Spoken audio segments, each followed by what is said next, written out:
Hello you there, it's your girl Clenam and welcome to my channel.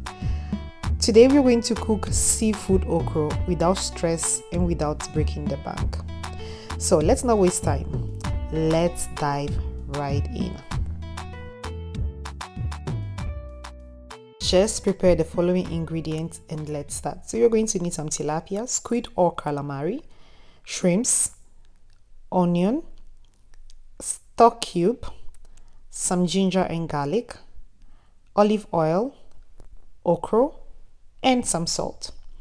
Remember that all the ingredients and their quantities will be stated in the description box below, so make sure you check them out. Let's start preparing our ingredients. So when it comes to the onion, I would advise to use one medium size and two small ones. And what you're going to do is to blend the medium size onion together with the garlic and ginger and your scotch bonnet pepper, and the other two small ones you're going to chop, and you're going to see how I use that in a second. I only had one gigantic one and one medium sizes, so I had to balance things out. Now when it comes to the okra, you can choose to cut it two ways, either round as you see in the video, but please do it on the chopping board, not like me. The Ghanaian in me sometimes comes out. Or you can choose to just cut it into 4 parts and then chop it. I normally use this second method, but this time I decided to use the first one because I want to switch things up a bit. And for the onion, as I said, one small chopped one is going to be cooked together with the okra, and you see that in a bit. The medium size I'm going to blend together with the garlic, ginger and scotch bonnet pepper, and the other small one that I chopped I'm going to use to fry the olive oil.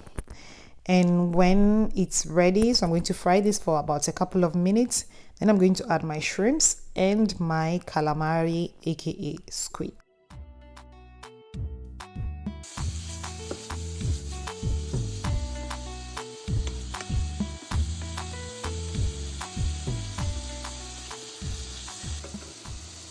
About 2 or 3 minutes later, we're going to add our blended mix of the ginger, garlic, onion, and scotch bonnet pepper, followed by our stock cube and salt. And then we're going to add our fish, cover this up, and let it cook for some time.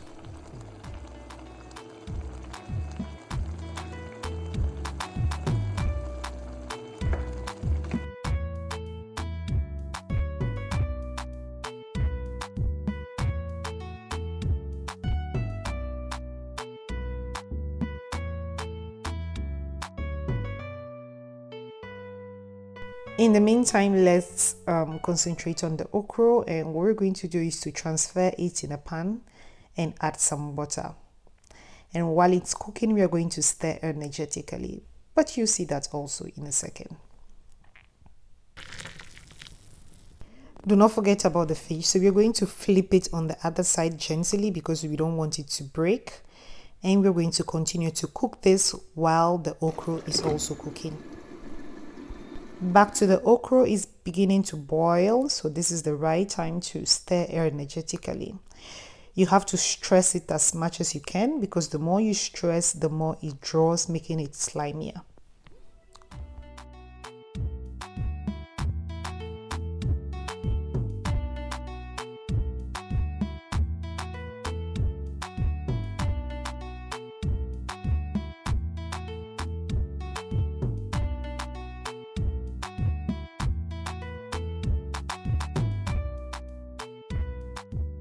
Five to 7 minutes later, it's ready, so we're going to add this to the rest of the stock created from the seafood.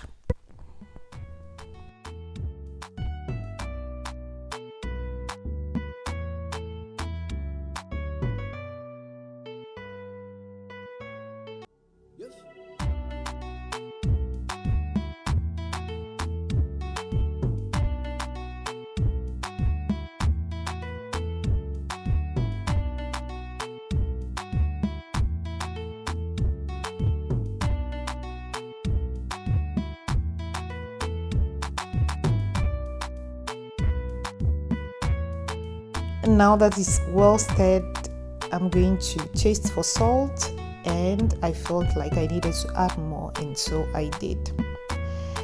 And we have to bear in mind that we previously cooked the okra and the seafood, so there is no need to cook for long. All we have to do is to wait for the ingredients to merge and be well incorporated.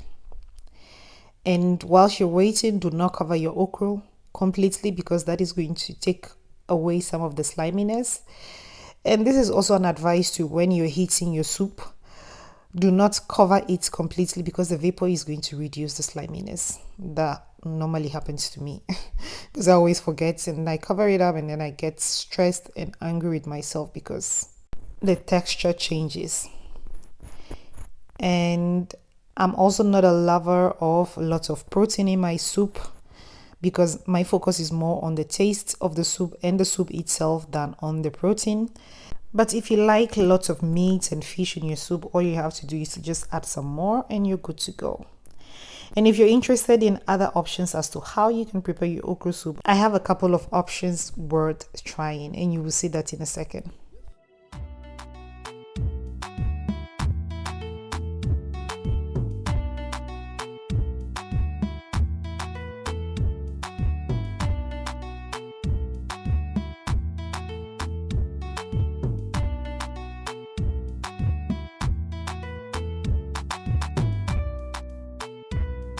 I have this, which is a healthy version of okra soup with spinach and all of that I paired with this akple, which is an ewe swallow, very soft, full of fiber. If you want to try that, I have the recipe as well, and I'm going to leave the link in the description box.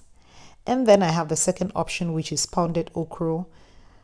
And if you have never had pounded okra, that is a must try. It is quick and easy to make because you don't have to cook it on the fire. All you have to do is to pound it in your earthenware bowl, and this is how it looks like. So as usual, if you loved what you saw, if you like what you see, please do not forget to support this channel by subscribing, liking and sharing. And hey, let me also know what you think in the comment section below. Till next time, to the next recipe, it's bye bye for now.